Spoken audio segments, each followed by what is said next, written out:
Hola y bienvenidos a un nuevo análisis a fondo.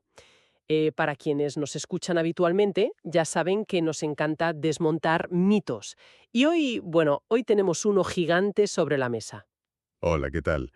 Sí, la verdad es que el tema de hoy es de esos que te hacen replantearte muchas cosas, especialmente si te gusta la fotografía histórica o la antropología. Totalmente. A ver, pongámonos en situación. Pensemos en esas fotografías antiguas, en blanco y negro, de los Andes. Vemos rostros súper solemnes de los años 40, la niebla cayendo sobre las montañas, las vestimentas tradicionales. Claro, imágenes que parecen congeladas en el tiempo. Exacto. Y nuestro cerebro, casi en automático, llega a una conclusión rapidísima. Decimos, ostras, ahí está. Eso es misticismo puro. Esa es la esencia inalterada y súper espiritual de una cultura antigua, ¿verdad? Es una reacción supernatural. Nos han educado visualmente para interpretar esas imágenes así. Es una imagen limpia, muy romántica y sobre todo pues muy fácil de digerir para el espectador occidental. Ya, pero aquí viene el problema que vamos a tratar hoy. ¿Qué pasaría si esa magia fuera en realidad un invento? Un invento accidental de observadores de fuera que no entendían absolutamente nada de la complejísima realidad social que estaban viendo a través del visor. Pues que se nos cae todo el castillo de naipes.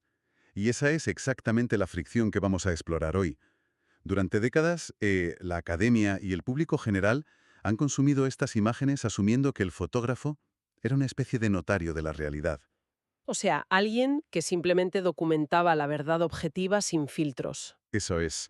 Pero cuando rascamos un poco en el contexto, nos damos cuenta de que esa lente estaba profundamente empañada por expectativas que el fotógrafo ya traía de casa. Y hoy vamos a quitarle ese filtro romántico a esa cámara antigua. La misión que tenemos en este análisis a fondo es mirar más allá de esa lente exótica de mediados del siglo XX. Para descubrir la verdadera maquinaria que hay detrás, que es fascinante. Sí, la maquinaria social, económica y teatral que de verdad sostiene a las tradiciones andinas. Porque resulta que el motor de todo este despliegue, atención a quienes nos escuchan, no es la magia. En absoluto. Y para desgranar todo esto, hoy nos basamos en un ensayo brutal.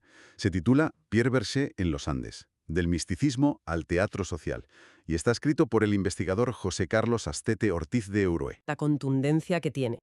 Para llegar a esa maquinaria real que mencionábamos, el ensayo nos dice que el primer paso obligatorio es desmontar la perspectiva del propio fotógrafo. Claro, el texto plantea una crítica muy severa a cómo el mundo académico validó de manera casi ciega el archivo de este fotógrafo francés, Pierre Berger. Hablamos de las fotos que hizo en la región de Cusco entre 1942 y 1946.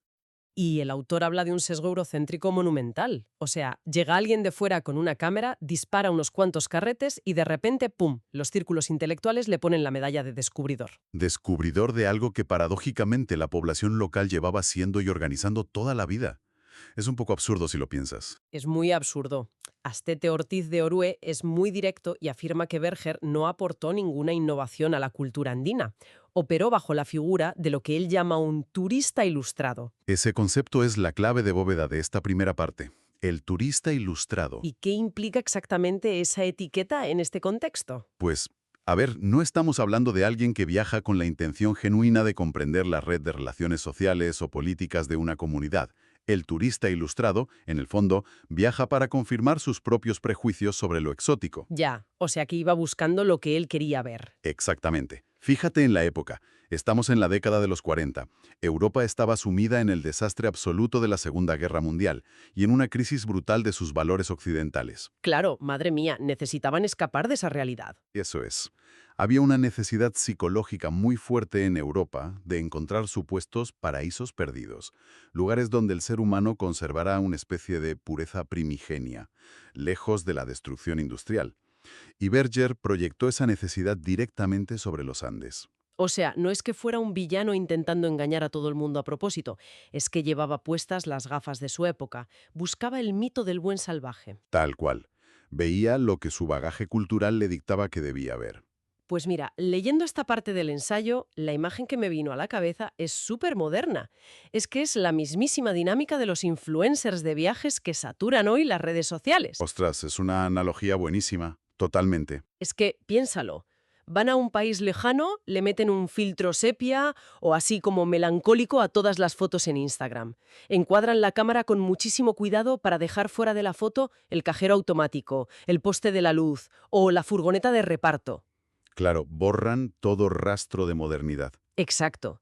Y luego le presentan a sus seguidores la vida cotidiana de esa gente como si fuera una película mística, intemporal, donde nadie tiene un teléfono móvil ni problemas con la hipoteca. Es que la mecánica de la representación es idéntica. Y el autor del ensayo explica por qué esto es peligrosísimo, ya sea en 1944 o ahora mismo. ¿Por qué? Despoja a la gente de su realidad. Sí, porque instrumentaliza la imagen para mantener un romanticismo indigenista. Al romantizar a una población se le arrebata algo fundamental, que es su contemporaneidad. Se les convierte en un decorado. Eso es. Se les reduce a piezas de museo, a reliquias vivientes que parece que solo existen para fascinar al observador occidental que está estresado con su vida moderna. ¡Qué fuerte! Y además se crea esa narrativa de salvamento, ¿no? Donde el fotógrafo o el influencer es el héroe que viene a documentar una raza que supuestamente está a punto de desaparecer. Ignorando por completo que esas personas forman parte de una sociedad súper viva, con una complejidad tremenda, llena de fricciones internas y, ojo a esto, con motivaciones muy pragmáticas. Y aquí es donde el texto mete un giro espectacular, porque si asumimos que estas fotos nos han vendido una mentira romántica, la pregunta para nuestra audiencia es evidente. ¿Qué demonios queda cuando apagamos la cámara del turista? Pues queda la realidad pura y dura. Claro, si quitamos el filtro sepia y la narrativa esta del Salvador foráneo, ¿cuál es la verdadera realidad de estas danzas andinas? Porque yo siempre, fíjate, siempre había dado por sentado que había un trance espiritual o una devoción religiosa extrema de por medio. Pues Astete Ortiz de Orue es tajante. Desmonta esa premisa por completo. La danza surandina contemporánea no opera bajo lógicas de misticismo, ni de hechicería, ni de trances mágicos. Cero. Cero misticismo. Wow. Y hace un apunte analítico muy agudo. Compara este error histórico que hemos cometido en los Andes con el que ha sufrido durante décadas la etnografía en África. A ver, explícanos un poco esa conexión. Pues que hay una tendencia enorme en Occidente a asumir que cualquier práctica cultural que nos resulte visualmente exótica tiene que estar impulsada por fuerza por un ritual esotérico. Si no lo entendemos, decimos que es magia. Ya, es como un cajón desastre. Lo que no entiendo es mágico. Y en el texto hay una expresión que a mí me hizo detenerme en seco. De verdad. El autor define todo esto como una performatividad profana y espectacular. Es una definición brillante. Y lanza un concepto que, vamos, me parece la joya de la corona del ensayo. Lo llama el Broadway andino. El Broadway andino es que es una redefinición total del fenómeno. Al llamarlo así nos obliga a cambiar completamente el marco mental. Claro, porque ya no estamos viendo a devotos en éxtasis místico perdiendo el control. Estamos viendo a profesionales del espectáculo. Exactamente. Y esto rompe con esa idea condescendiente de que la festividad es solo un grupo de locales improvisando movimientos ahí, llevados por un fervor irracional. Es que montar un Broadway andino requiere una infraestructura brutal. El texto detalla que lo que realmente manda en estas comparsas es el ensayo riguroso. El ensayo puro y duro, sí. El autor habla del guión corporal. Eso, el guión corporal y una dirección coreográfica súper estricta. O sea, estamos hablando de meses de preparación, de cientos de personas sincronizando pasos al milímetro. Y con un nivel de exigencia altísimo. Equivocarse en la coreografía tiene consecuencias reales dentro del grupo social. No es un simple baile improvisado. Exige un rigor profesional enorme y una resistencia física que ni me quiero imaginar, porque muchas de estas danzas duran varios días. Y a más de 3.000 o 4.000 metros de altitud, que se dice pronto. Madre mía, me asfixio solo de pensarlo. Pero me encanta cómo el experto, o sea, el autor, le da la vuelta al tema de la agencia indígena aquí. Sí, porque al quitarles esa etiqueta de magia o de trance espontáneo, en realidad no les estás restando valor, que es lo que muchos críticos conservadores argumentan. Al contrario, les devuelves la agencia intelectual, técnica y artística. Dejan de ser sujetos pasivos que son poseídos por los espíritus delante del europeo de turno y pasan a ser directores, productores, coreógrafos y actores de primera. Son los dueños absolutos de su puesta en escena. Están ejecutando una obra de teatro monumental. Pero claro, si seguimos pensando en esto y tiramos del hilo, llegamos a un callejón sin salida enorme. A ver, ¿cuál? Pues que montar un musical en Broadway cuesta millones, requiere una logística impecable y un ejército de personas. Si esta superproducción andina no está impulsada por la devoción religiosa ni por la salvación divina, ¿qué es lo que financia y mueve toda esta maquinaria tan pesada? El dinero, básicamente, el retorno de inversión. Claro, tiene que haber un retorno de inversión. Nadie monta esto gratis. Y es un retorno absolutamente terrenal y sociológico.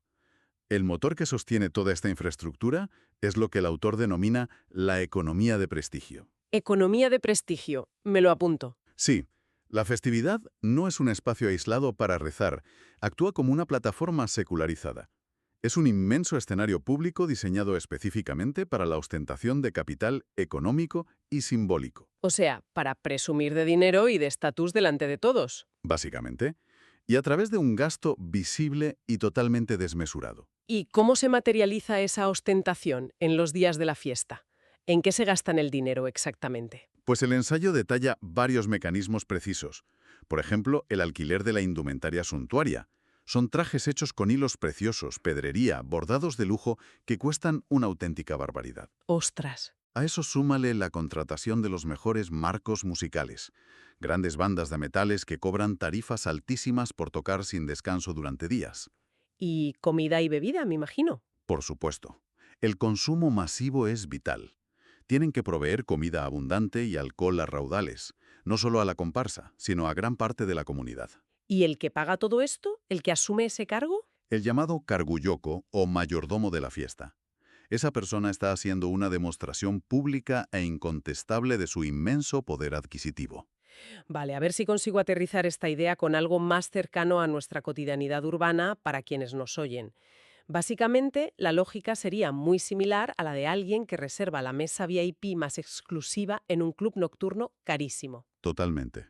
Es el mismo mecanismo de demostración social. Claro, cuando una persona pide esas botellas de champán absurdamente caras, de esas que vienen con bengalas para que toda la discoteca se gire a mirar, no lo hace porque le apasione la acústica del local o porque sienta una conexión mística con el DJ.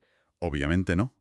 Lo hace para que todo el mundo vea que puede pagar esa factura astronómica y, de paso, para atraer a otras personas influyentes a su círculo en la zona VIP. Es una analogía fantástica. Esa idea de la zona VIP ilustra perfectamente la mecánica de la ostentación visual. Pero, ojo, en el contexto andino el impacto va mucho más allá de una sola noche de juerga. ¿En qué sentido? Pues en que en el Broadway andino el estatus que ganas no es una simple vanidad de un sábado por la noche. Ese estatus repercute en toda tu familia extendida y es crucial para tu supervivencia y crecimiento económico durante el resto del año. Wow. Claro, no es solo fardar por fardar. Es una inversión de futuro. Y aquí es donde entra el concepto que a mí me dejó descolocada del todo. La figura del danzante ateo. Es el concepto más rompedor del ensayo, sin duda. Es que parece una contradicción gigante. Si estamos hablando del marco de una fiesta patronal, que teóricamente es en honor a un santo católico o a una virgen, ¿qué sentido tiene que participe alguien que se declara abiertamente ateo o desvinculado de la religión? Pues tiene todo el sentido del mundo si entiendes que el núcleo de la fiesta no está en el altar de la iglesia, está en la plaza pública. Ya, la plaza es el verdadero escenario. Eso es, el danzante ateo participa, invierte muchísimo dinero y meses de su tiempo porque la fiesta es el espacio perfecto para estructurar redes clientelares. O sea, es puro networking. Es networking llevado a su máxima expresión física y teatral. Es el lugar exacto donde se afianzan alianzas comerciales, se cierran acuerdos informales y se reafirma quién manda en la jerarquía del pueblo. Incluso sirve para dinámicas de cortejo. Vamos, que es LinkedIn, Tinder y la Cámara de Comercio, todo en uno, pero bailando a 4.000 metros de altura. Jaja, literalmente. Y el texto también arroja mucha luz sobre de dónde sale todo ese capital. Porque hay que tener mucha liquidez para pagar esto. Sí, menciona que muchas de estas dinámicas están sostenidas por la economía informal o sectores no regulados, ¿no? Exacto. Pensemos en el comercio informal a gran escala, la minería artesanal, el transporte o incluso el contrabando. Claro, sectores que mueven muchísimo dinero en efectivo, pero que operan al margen de los bancos o del Estado. Efectivamente, si tú acumulas una gran riqueza en la economía informal, no puedes simplemente ir y comprar acciones en la bolsa para demostrar tu éxito. Tampoco te interesa llamar la atención de Hacienda comprando propiedades a tu nombre. Lógico. Necesitas blanquear ese estatus de otra forma. Necesitas un mecanismo alternativo para transformar ese capital económico que tienes debajo del colchón en capital social, en respeto y en influencia. Y el mejor mecanismo, el más eficiente y el más aplaudido por la comunidad, es patrocinar el Broadway andino. Es la forma perfecta de decir, mirad la banda de música de 100 personas que he traído y los trajes bordados en oro que lleva mi gente. Soy un socio comercial fiable y tengo muchísimo peso en esta comunidad. Ese es exactamente el mensaje. Y hay un detalle histórico que Astete rescata y que me parece fundamental para entender toda esta actitud tan profana. Cuéntame. Estas danzas no nacieron de un recogimiento religioso puro. Muchas tienen su origen directo en la sátira social de la época colonial. O sea, se burlaban de los españoles. Directamente. Las máscaras con narices gigantes, los bailes exagerados, ciertas ropas, surgieron como una burla feroz a los colonizadores, a sus formas de montar a caballo, a sus instituciones. ¡Qué maravilla! Así que, desde su génesis, la danza ya era una herramienta política, un espacio de resistencia, no un acto de sumisión devocional ciego. Totalmente. Un espacio de negociación de poder puro y duro. Pues, teniendo todo este panorama sobre la mesa, sabiendo que la comunidad invierte cantidades ingentes de dinero de la economía informal, que diseña estas estrategias de estatus súper complejas para hacer networking, creo que nuestra mirada hacia el principio del episodio tiene que cambiar, pero vamos, drásticamente. Inevitablemente sí. Tenemos que reevaluar el verdadero valor de esas fotos en blanco y negro de turistas ilustrados como Pierre Berger. Es que si aceptamos que la festividad es un constructo social y económico hipercomplejo, el valor documental del archivo de Berger se vuelve minúsculo, mucho más limitado de lo que la academia tradicional ha querido admitir durante todos estos años. Astete Ortiz de Orue exige en el texto que ese archivo fotográfico se reduzca a su justa dimensión y utiliza un término académico muy específico que me gustaría que nos aclarases. Dice que las fotos son únicamente una herramienta heurística. Sí, suena muy contundente. Sí, suena a término de examen de universidad. Para quienes no nos movemos a diario en esa jerga, ¿cómo se traduce esto al análisis de una simple fotografía? A ver, una heurística, en términos sencillos, es un atajo mental, un método rápido para acercarse a un problema. El autor usa este término para señalar que la fotografía solo nos ofrece un atajo visual que sirve para recopilar datos puramente morfológicos. Datos morfológicos. O sea, la forma de las cosas. Eso es. Las fotos de Berger, de los años 40, son útiles, sí, pero solo si quieres saber exactamente qué forma tenía el sombrero de un danzante, cómo caía el pliegue de la capa de seda, o qué tipo de trompeta llevaban los músicos. Te da el aspecto externo de la realidad en un segundo congelado. Te da la forma, pero no el fondo. Precisamente. La fotografía, por ser estática, es incapaz de explicar el ecosistema social que hay debajo. La foto no te dice quién pagó ese sombrero de lujo, no te dice a quién le debía un favor el danzante que lo llevaba puesto, ni qué acuerdo sobre una mina artesanal se estaba cerrando mientras la banda tocaba de fondo. Claro. Creer que la imagen visual por sí sola explica la sociología es un error de primero de antropología. Es como intentar comprender cómo funciona el mercado de valores internacional analizando únicamente el corte de los trajes y el color de las corbatas de los corredores de bolsa en Wall Street. Es una analogía brutal, sí. Es que puedes documentar con precisión milimétrica cómo vestían los brokers en los años 90. Pero si te quedas solo en la corbata, te estás perdiendo toda la economía subyacente, los movimientos de capitales y el poder real que hace funcionar ese ecosistema de Wall Street. Fíjate que es la mejor forma de visualizar el límite de la fotografía documental. Por eso, el texto llega a una conclusión bastante implacable. Calificar a fotógrafos foráneas con esta actitud de turistas, como Berger, como preservadores de la cultura andina, es, palabras textuales, un despropósito académico. Un despropósito. Y con razón. Porque al atribuirles el rol de salvadores, estamos borrando del mapa a los verdaderos artífices de la cultura. Los invisibilizamos por completo. Si decimos que la mirada occidental de la cámara de Berger fue lo que rescató la cultura andina para la posteridad, estamos ignorando de un plumazo la inversión astronómica de la comunidad, la inteligencia social, los ensayos agotadores. Estaríamos sugiriendo que, sin la validación del turista europeo de turno, la cultura simplemente habría desaparecido, o que no tendría valor por sí misma. Y eso supone despojar a estas comunidades de su propio mérito histórico, lo cual es terrible. Es que la cultura no se mantiene viva porque alguien de fuera se asombre ante lo exótico, haga clic con su cámara y se lleve el carrete a revelar a Europa para colgarlo en una galería elegante. Para nada. La cultura sobrevive única y exclusivamente porque es útil para quienes la practican. Y creo que esa es la tesis central que aglutina todo nuestro análisis de hoy. La tradición la sostiene quien la financia año tras año, ¿Quién paga la banda de músicos? quien se somete a la disciplina física del guión corporal y sobre todo quien la actúa y la reinventa en la plaza pública, adaptándola a lo que necesite en ese momento, ya sea para blanquear estatus o para forjar alianzas. El gran aprendizaje aquí para nuestra audiencia es que debemos empezar a aplicar una mirada muchísimo más crítica y respetuosa a lo que desde fuera llamamos alteridad exótica. Hay que dejar de infantilizar a las culturas no occidentales. Exacto. Cuando dejamos de buscar misticismo barato y respuestas mágicas donde en realidad hay economía, sociología y estrategia política pura y dura, empezamos a ver a las personas en su verdadera dimensión. Ya no son figuras decorativas en una postal antigua, son estrategas brillantes y actores contemporáneos que negocian su poder en un mundo hipercomplejo. Pues me parece una conclusión perfecta, pero para poner el broche final a este análisis, me gustaría dejar a quienes nos escuchan con una última reflexión, algo para que le den una vuelta esta semana. A ver, Rispara. Todo esto que hemos hablado sobre el Broadway andino y la economía de prestigio, llevémoslo a nuestro propio terreno. Si observamos con esta misma lupa superanalítica nuestras sociedades modernas y urbanas, cabe preguntarse cuántas de las tradiciones actuales que consideramos sagradas, intocables o puramente románticas son en realidad teatro. Uf, muchísimas, estoy seguro. Pensemos en esas bodas majestuosas que cuestan los ahorros de toda una vida, o en las exclusivas galas benéficas de recaudación de fondos, o incluso en ciertos rituales corporativos. Eventos de empresas, galas de premios. Exacto.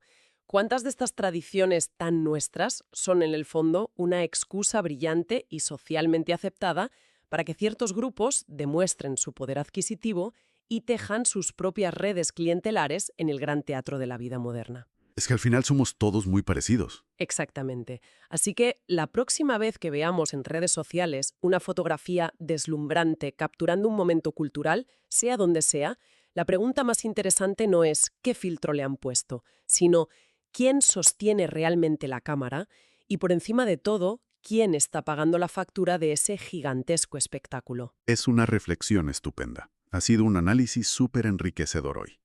Siempre resulta indispensable recordar que, detrás de cualquier imagen fascinante, hay un telón que merece la pena descorrer para entender los engranajes reales que mueven el mundo. Ha sido un placer desgranar este ensayo. Muchísimas gracias por acompañarnos y hasta el próximo análisis a fondo.